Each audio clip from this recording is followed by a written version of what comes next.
Welcome to An Honorable Profession, a podcast giving America hope since 2018. I'm Ryan Coonerty. Along with Debbie Cox Bolton of the New Deal, I'm lucky enough to be your co-host.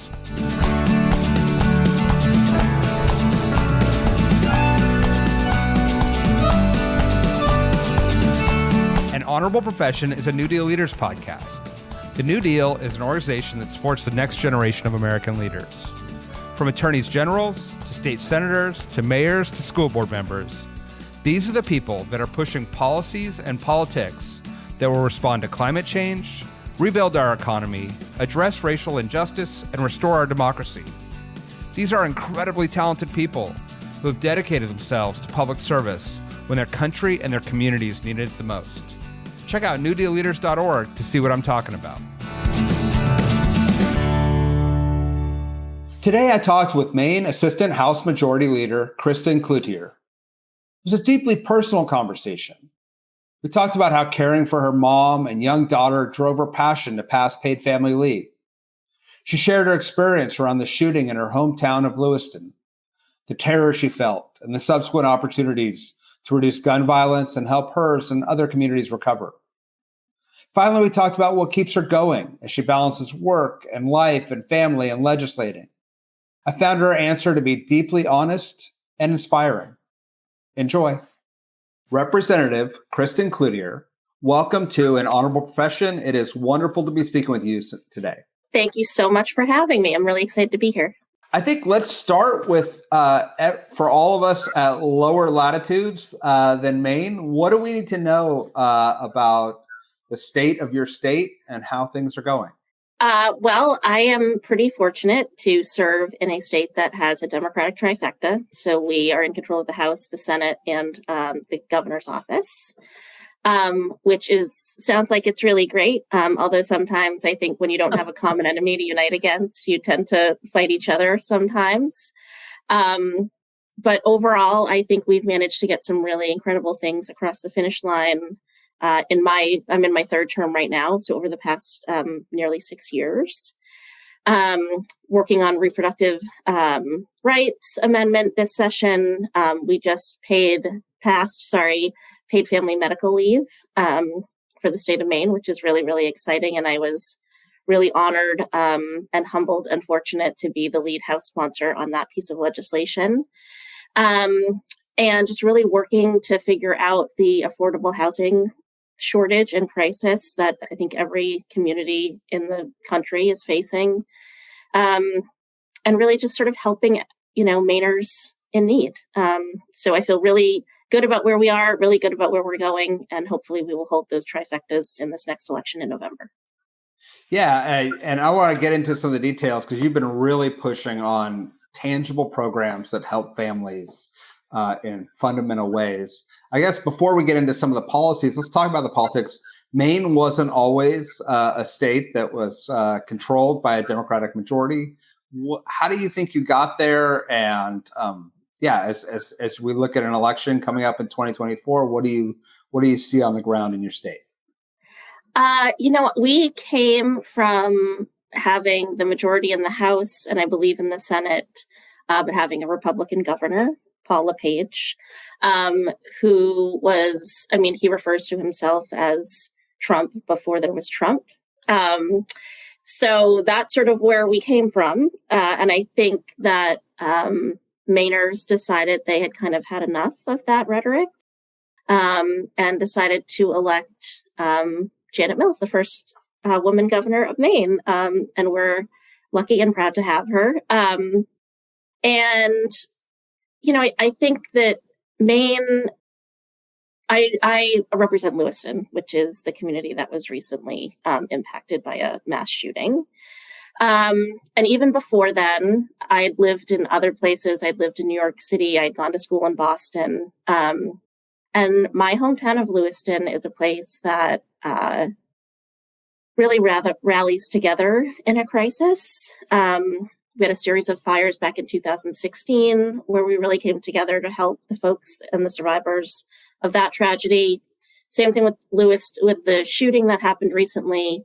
And I think that just really speaks to the people of Maine more broadly. we really come together. We really care for each other. We really want to care about one another and take care of one another. And so I think the people of Maine recognize that the Democratic Party is the party that really does that. And so I think that is what sort of keeps us going, what will keep us getting through this tragedy, which is what will help us move forward. And so I feel good about the upcoming election. I do worry a little bit about what's happening on the national level and how that's sort of trickling down to state legislatures. How do you see what's happening nationally trickling down and impacting your state? So we have in our three major metropolitan areas, I would say, Portland, Lewiston, and Bangor. We have large immigrant, refugee, asylum-seeking populations, and that's not new. That's probably the past 20 years. The conversation around border security has become a talking point for my colleagues across the aisle here in Maine.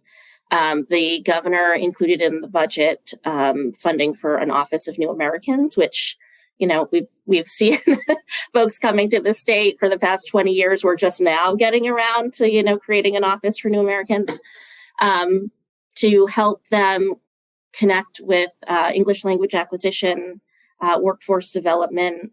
We have a lot of folks who are asylum seekers and who come from backgrounds in law and medicine and engineering who can't actually use their skills or their education when they arrive here because they don't have work permits. And so they're doing volunteer work at organizations. Some of these folks, once they get their work permits, can't transition their credentials. And so they are working in the manufacturing facility at Walmart with an engineering degree. Or they're a medical professional and could be providing medical care to folks in their own communities in languages that those folks understand when we have a workforce shortage in healthcare. So those are things that this office would be charged with helping to resource. And my colleagues across the aisle just are basically using, racist dog whistles to talk about why this office should not exist. And for me, the Republican Party talks about being the party of pro-business. And I don't feel that we are in a space where you can be pro-business and anti-immigrant right now. So it doesn't seem logical. And it certainly is harmful to, some of these folks who have been here for 20 years and are Mainers and should be able to access the same opportunities that everybody else is. Yeah, it just seems critical when you have significant shortages in key areas in your workforce, and you have people who are there who have the skills who want to contribute. Creating a pathway seems to be a win-win, as you say, for society, for business, for the safety net, for public health. What do you see as the prospects for creating that office and then being able to work through some of these issues? Some of them are federal issues that will be challenging to get action on out of Washington. Yeah, we certainly can't control federal policies and their jurisdiction over immigration. What we can control is what we do as a state to help support the folks who are already here. A lot of that has to do with funding for housing. And I think that the important thing to remember is that the funding that we've supported through the budget hasn't been limited to just asylum-seeking populations. It has included folks like homeless veterans and people with substance use disorder, low to moderate income Mainers who, when you say the term affordable housing, affordable is really relevant to the population that's looking for housing. And so that the affordability index sort of varies across the spectrum. I feel good about the prospect for the Office of New Americans. When you say we're creating an Office of New Americans, it sounds like that is going to have a large number of staff and its own standalone building and all of these things. It's actually 2 positions in the budget. And it's housed under the Governor's Office of Innovation, Policy, and the Future. So it isn't actually even its own office. It's a sort of sub office of a department that already exists. And those two folks will, have space in that office. So, I don't feel like we're asking for a whole lot. I think we could be asking for more, but this is a starting point. It's something, like I said, that we've needed for the past 20 years. And it just so happens that the majority party is very much in favor of this office. And so I think that we have a pretty good chance of getting it across the finish line finally. You mentioned housing, and previously I really want to dive into details around paid family leave. But I guess it may be surprising for some of us on the coast that Maine has an affordability challenge. Can you talk about what the challenge is and then the many ways that you've tried to address it for families? So I think that the problem sort of varies depending upon which, part of Maine you represent. So like I said, represent Lewiston. We are the second largest city in Maine. We do not have a public homeless shelter. We are, and maybe every state says this, but I don't live in every other state. We are a state that is somewhat obsessed with home rule. And so we allow our municipalities to create a lot of policies around housing and homeless shelters and warming centers and all of those kinds of things. And so because we do that, there's really no standard across the state. I think that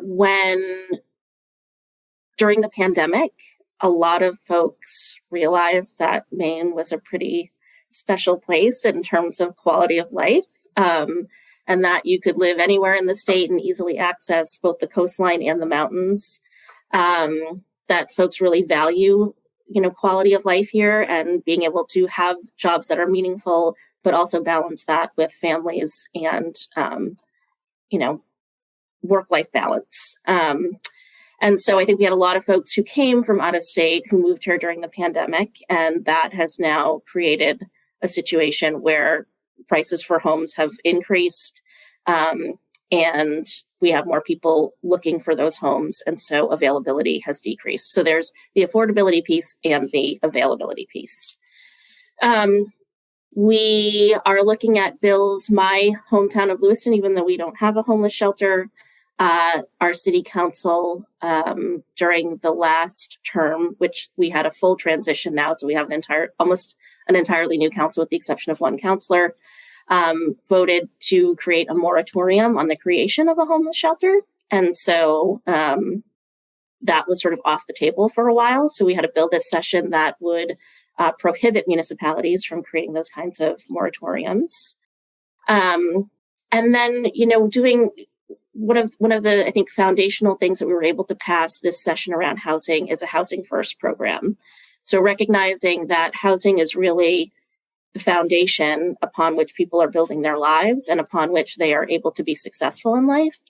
And so really trying to figure out everything from like development to housing vouchers to general assistance to how we're supporting our asylum seeking population, how we're supporting our unhoused population, really taking a comprehensive look at housing and what we can do, both in terms of monetary resources, but even just adjustments to policy that can help us be more successful.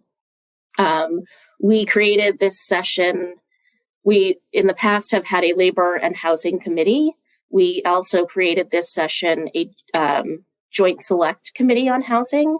So those folks are really digging deep into the policy issues around housing specifically, and the crisis that we're currently in. And so they've been doing public hearings and work sessions on bills, but they've sort of been holding on to the meatier pieces so that we can build a comprehensive plan as opposed to reporting out these sort of little individual pieces that may or may not tie together in a nice package. Because I think the problem now, again, because it's at crisis level, requires us to do a little bit of a deeper dive than just looking at individual pieces of legislation.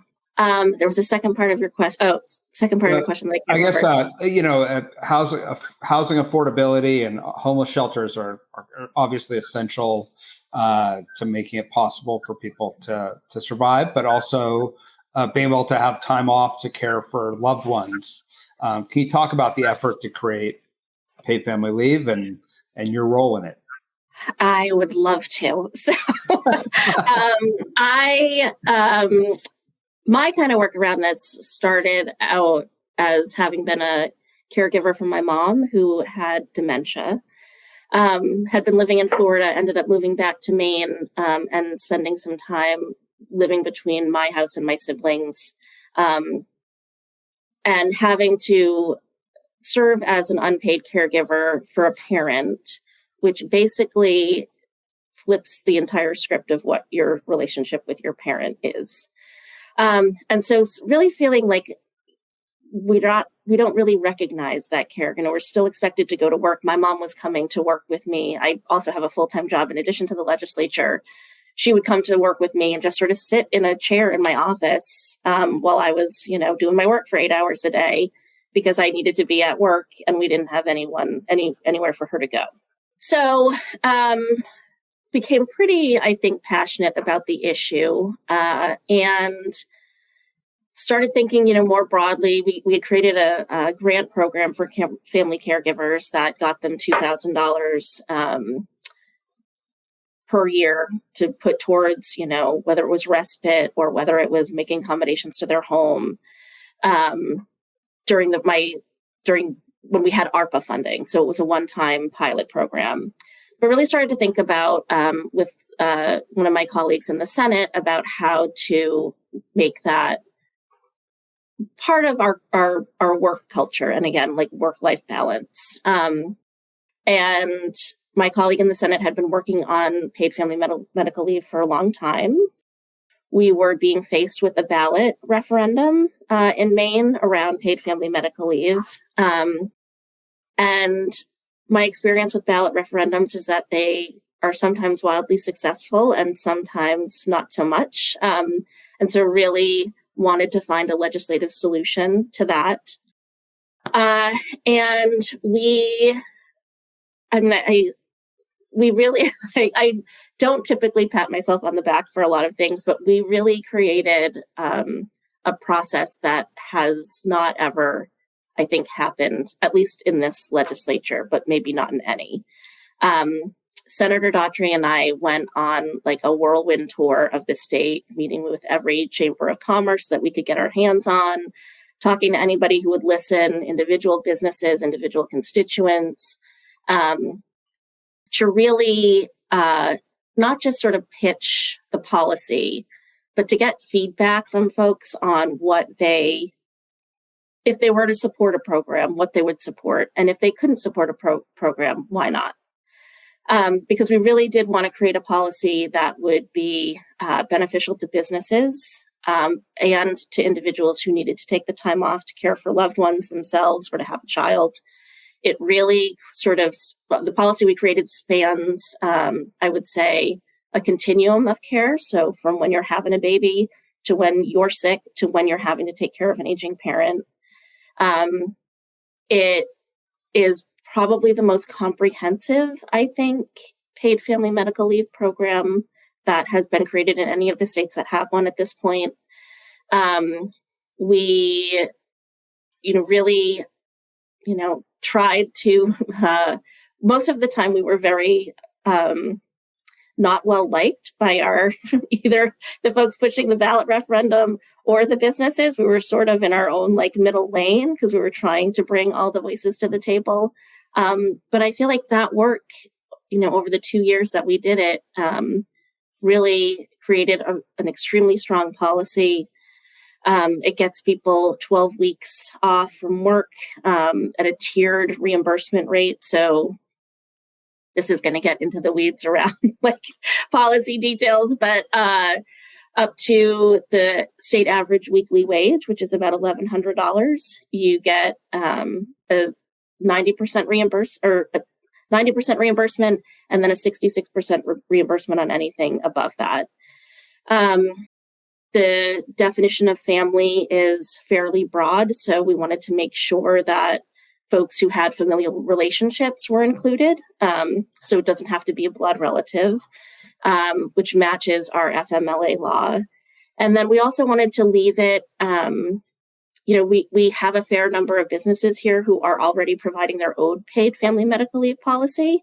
And we wanted to make sure that if those policies were equivalent to what the state was offering, that they could maintain those policies so that businesses weren't being forced to go along with a policy that they didn't have to necessarily go along with and have to put in sort of the administrative burden back on those businesses.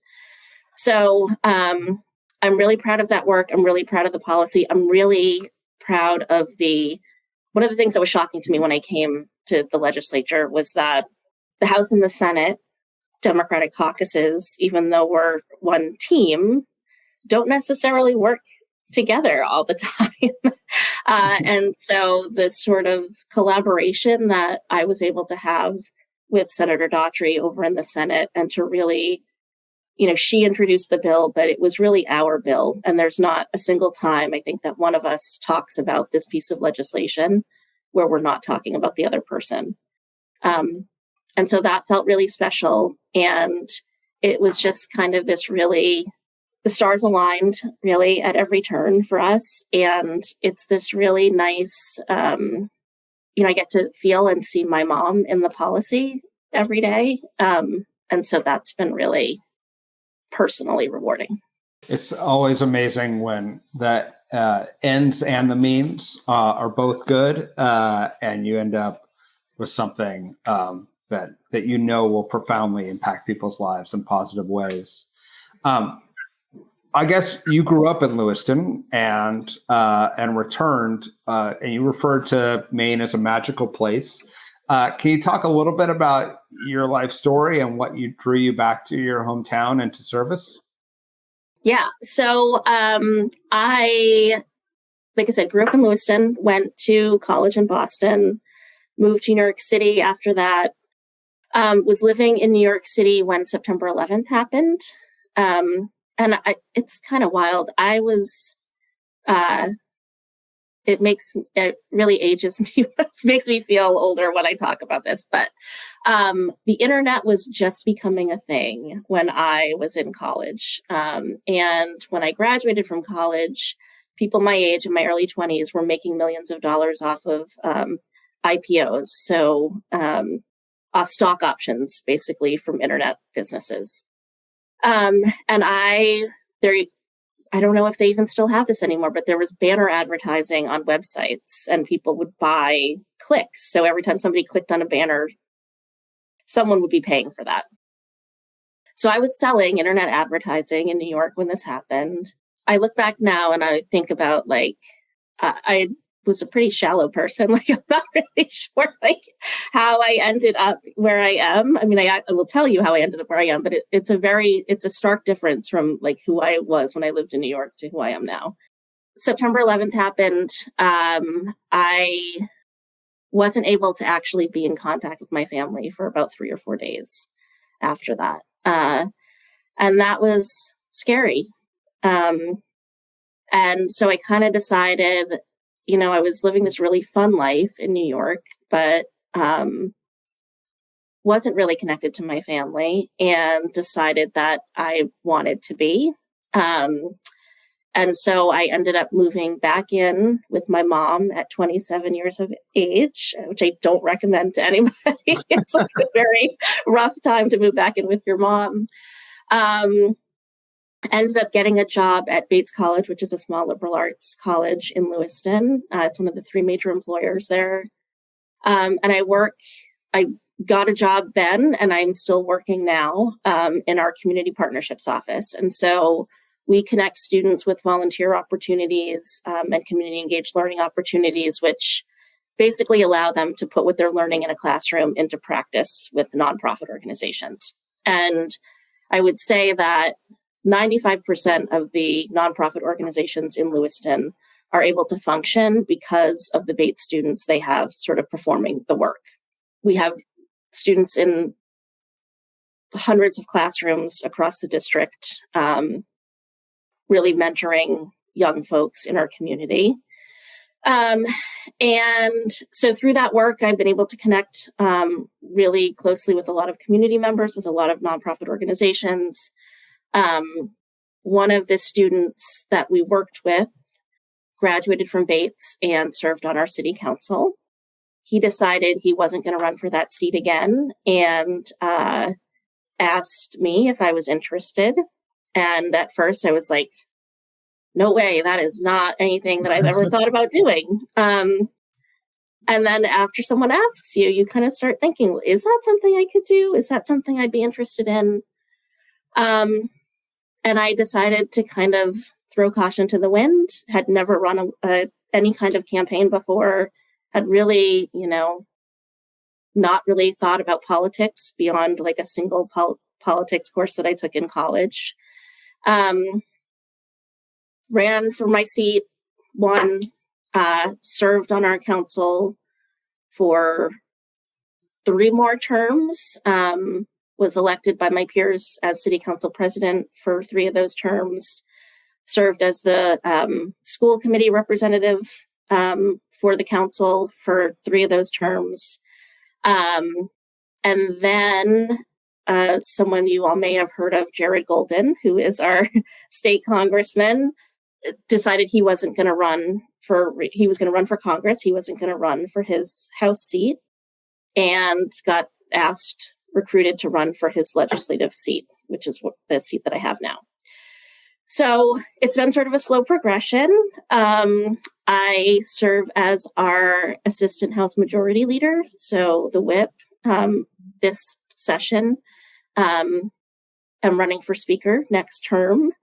And so I just kind of have found this really, I have a nice life that I've kind of built around service. So starting out with my work in the Community Engagement Center, moving into the city council, now in the legislature, it's kind of the service piece is something that I feel like I never knew I needed, and that really I find defines a very big part of my life right now. Yeah, go ahead. Well, and tell me, you're having tremendous impact at the state. When I look at the bills, you're moving big, meaty pieces of legislation. And you mentioned you have a full-time job, plugging in hundreds of college students into nonprofits. How do you manage the competing activities and find the balance that you mentioned earlier that Mainers so value? So, great question. I have a really flexible employer who sees a lot of value in the work that I do at the legislature and the conversations that I'm able to have with students. So I get to connect students, not just with nonprofits like in our community, but I can bring them to the State House, and I can get them to public hearings and to work sessions and allow them the opportunity to connect the policies and the things that they are most interested in on a much more personal level. That's a piece of the work, the connection of these two things, that I really enjoy a lot. The one thing I should also mention is that I have a daughter who has grown up with me doing this work. And so, and is another big reason, aside from my mom, why I do the work. When she was younger, she, would come to city council meetings with me and sort of sit in the chamber. When I was in the legislature, we have this legislative retirement room. She learned to play cribbage in there with, the representative from Winterport, and became quite good at it because of some of the lessons that he taught her. And now, she wants nothing to do with me and my work here at the legislature. So it's been sort of a whole other spectrum of interest on her part. But being able to take her with me to these things, even though I think she would never admit it today, at some point in the future, I think I think has been a foundation for who she will be as a, human in this world later on. And so I think that is really important. I think, the balance is always hard. I am here, at least 3 days a week right now. The other 2 days, I try to focus on my work at the college. And for a long time, I would spend weekends, doing whatever the extracurricular work was for either of those two things. And I really have had to remind myself that it is okay to binge watch, Griselda on a on a weekend if that's what I feel like doing. And to really make sure that I really love to cook. And so making sure that I'm doing things like that I can also then engage with my family on, right? So I'm maintaining that balance. But I also really, when I'm not doing the legislative work, I kind of crave doing the legislative work. And so in a lot of ways, and I think this is probably true for a lot of people that are serving, it's work, but it's also kind of your hobby. It's like the thing that you love doing, because if you didn't love doing it, there's no reason why you would. We do not get paid here a lot in Maine. It's considered a part-time legislature. But it's fun, and I love the people that I, serve with and work with, and the staff is incredible. And I'll be going into my last term in November, and I kind of sad to think about that I won't be there the following term. Well, let me just say a couple things. One is my dad was mayor when I was in high school. And, at the time I had no appreciation for it, but it's obviously had a lifelong impact, and I'm sure it will on your daughter. And balancing is always hard. For the listeners at home, I just had a 9-year-old come in and decide this is the moment, who's homesick today, who decided this is the moment he needed to rustle through the snack drawer right next to me. But I guess share, what is it that even when you're away from it, you love it? What is it about the legislative experience that you recommend to others? So if you've seen Hamilton, the song, The Room Where It Happens. Yeah. I just love being in the mix. I love being in the mix. I love knowing what's going on. I love feeling like I'm making a difference. Being in the weeds on things, I am a very detail-oriented person. And so being in the weeds on things, I like to know the ins and outs of all the little nuanced pieces. And so when I don't have access to that, it feels like something's missing. It's funny because, I had said I served on the city council. I was mayor for a very brief stint of time, about 10 months. And when I first came to the legislature, I was still serving as the city council president. I was still the mayor. I was serving my first term in the legislature. I had an 8-year-old daughter, and my mom was living with us at the time with dementia. So there was a whole lot of stuff going on. When I finally stepped away from the city council and the mayor's piece because my term was up, I felt lazy. For a time. I was like, there is kind of this void in my life that I hadn't yet found a way to fill with the legislative work, because it was my first term. And I was like, I'm literally, I'm not doing anything right now. And so I think that just kind of, I think a lot of us just like the work so much that it fills us in a way that to have even just a little bit of space feels vacant. Wow. I know exactly what you're saying. I also, as you list those things off, I'm tired just hearing just one of those things makes me tired, but to all. I don't know. I have no idea. Like people ask me, how did you do that? And I'm like, I don't know. It's just like autopilot, like something kicked in and it was like, just do it. Honestly, I think as women, that's just kind of how life is. Yeah.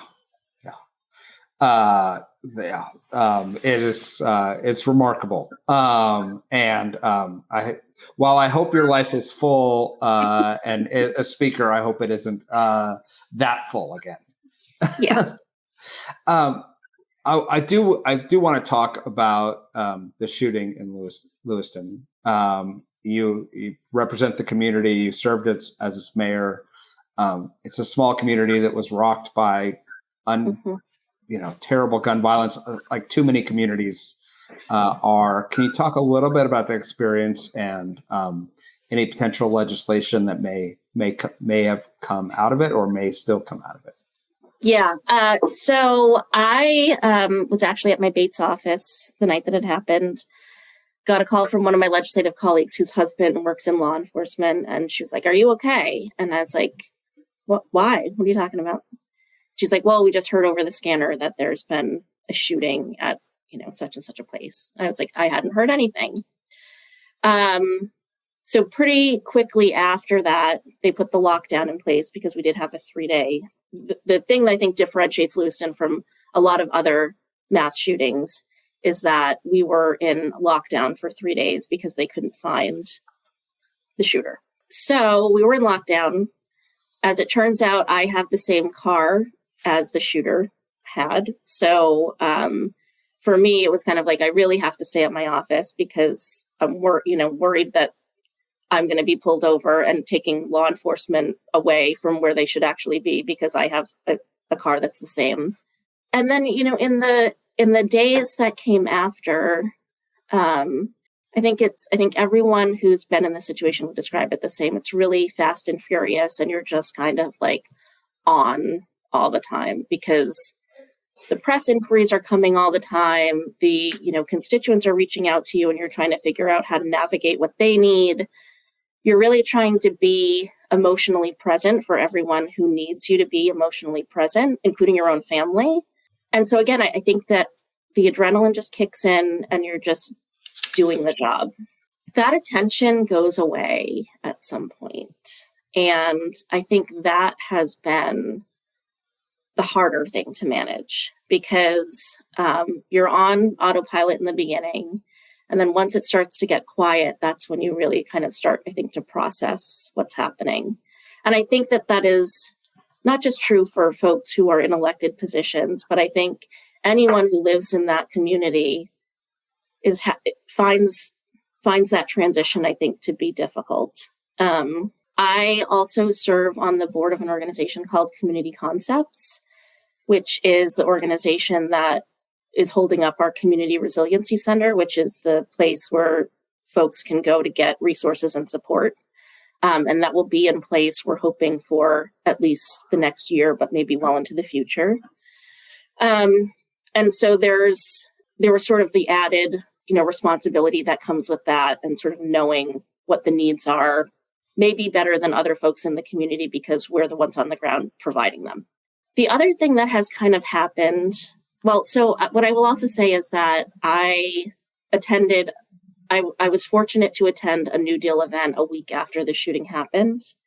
And at first I really, struggled with whether or not I should still go, is this a good decision? And what I will say is that there are a number of New Deal leaders who come from mass casualty communities and who supported me in ways that I didn't know I needed to be supported. And just having those folks to be able to vent to, but to also be able to ask questions and, really try to understand if what I was feeling and what I was experiencing was normal, was really, really helpful to me. And so I'm really grateful to New Deal for having that convening and that I, made the decision to still go because that was really, I think, important for me to help with the processing. The other thing that kind of has happened is, the legislation sort of takes place on a state level, right? And so a lot of the attention then gets drawn away from the community in which this tragedy happened when you're talking about gun safety legislation or public health legislation after a mass shooting.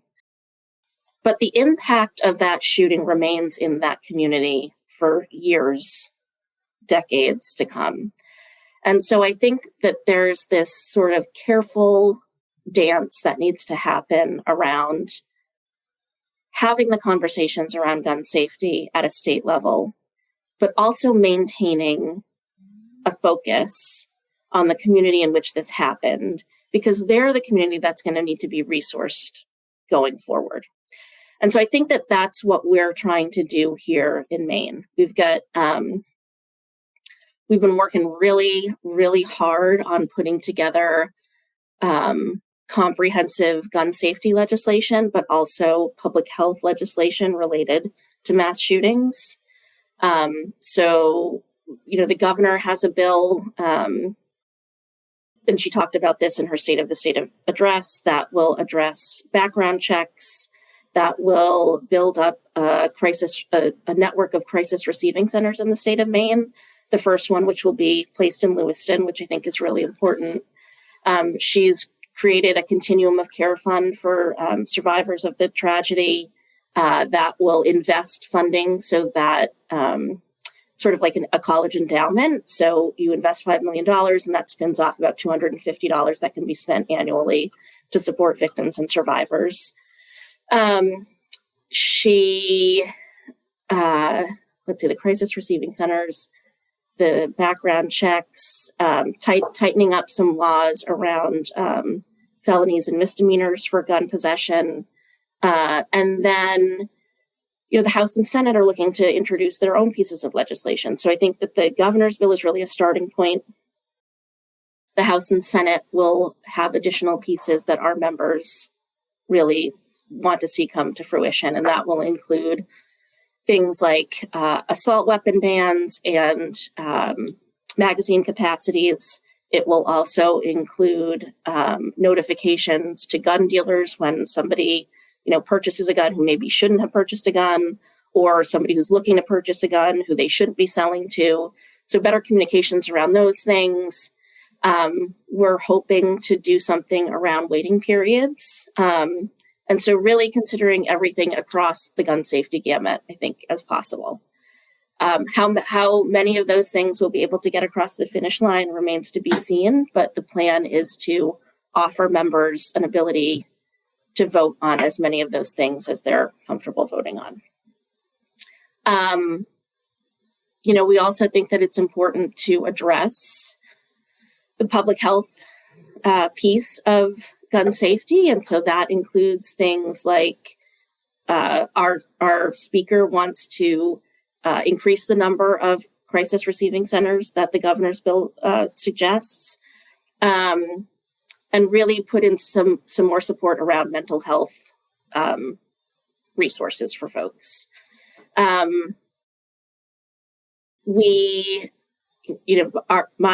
senator, our Lewiston senator, Peggy Rotundo, and I have been having multiple conversations with folks who are running the Community Resiliency Center. So that's the one that's run by Community Concepts, to see what funding sources they need to be able to consider that, to run that into the future. What a lot of folks don't understand is that the federal funding that comes to build those things is a reimbursement, and that those reimbursements come 12 to 18 months into the future. So Lewiston is a community that supports 2 of the lowest income census tracts north of Boston. Our municipal government is not in a place to lay out millions and millions of dollars to be reimbursed 18 months from now. And so figuring out how to fill that gap has been a big lift and a big piece of the work that she and I have been doing.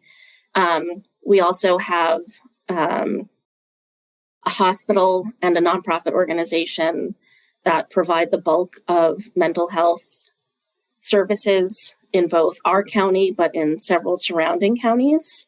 And as you can imagine, we have a workforce shortage on a good day. We're looking at increased need for those services and not enough providers to provide them. And so really trying to figure out how we can help them out to get through this crisis period, and recognize that, trauma often isn't recognized until 10 years from now. And so how do we make sure that we're, able to still do that 10 years from now? So, there's like the immediate legislation that we can turn to, and then there's making sure that we are thinking beyond this session and what the long game is on both of those things.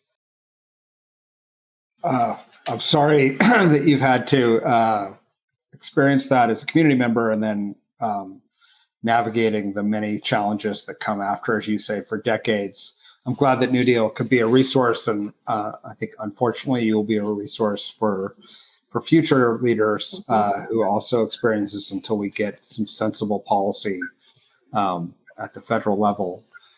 I guess just to close out here, I mean, you engage in civic education professionally. You live civic education in the legislature. You live civics. What gives you hope? What keeps you going and engaged, both with bringing up the next generation of leaders as well as yourself, and balancing all these various roles and responsibilities? I as frustrating as it can sometimes be, I feel really fortunate to work with college age students, because I'm able to and to do the work that I do with them, actually, because I can see how engaged they are politically, but also sort of where that comes from. Like, there's a real it's personal for them, it's not, they're not jaded like I think some of us who are a little bit older can be. It's innocence in a lot of ways. And their hearts drive them. It's not necessarily their heads. And so that can sometimes be frustrating, but it's also, again, the thing that I find really hopeful. And then seeing them share that in a lot of instances for our students who are working in our public school system, seeing them share that interest in I don't think it's politics. I think it's an interest in the future that I don't necessarily think high school students think about all that often, because, the world is ending because they're not wearing the right sneakers, right? But to instill in them, I think, this sense that there is something bigger than them, and that it matters, and that it matters not just to them, but to their friends and their families and this community that they're living in. And then to see that those college students really dig in Lewiston, which is a community that has a lot of challenges and a lot of opportunities, but to see them dig in a way that makes me think that they will want to stay there for the long term. And I think that that's really what we need, is engaged young people who get it. And because we're not going to be here much longer. And so whatever we can do to sort of help build the world that they want to see, I think is, a big part of why a lot of us choose to serve in this way. And so I love that I get to be around youth and share in their hope. I love that. I mean, I love building a world that they want to see. That's a great aspiration for all of us. Thank you for joining us today. Thank you for being part of New Deal. You, as you mentioned, Maine is on the cutting edge of some really good policies that I think can be scaled not only in Maine but in other states. And you're giving us the model and the path and the inspiration to go forward. And so we're grateful to have you as a New Deal leader. Yeah, thank you so much. This was a lot of fun. An Honorable Profession is a New Deal Leaders podcast. Thanks to the team at New Deal for producing this episode. We encourage you to bring honor to public service, and because we keep things honorable, no tax dollars are used in the making of this podcast.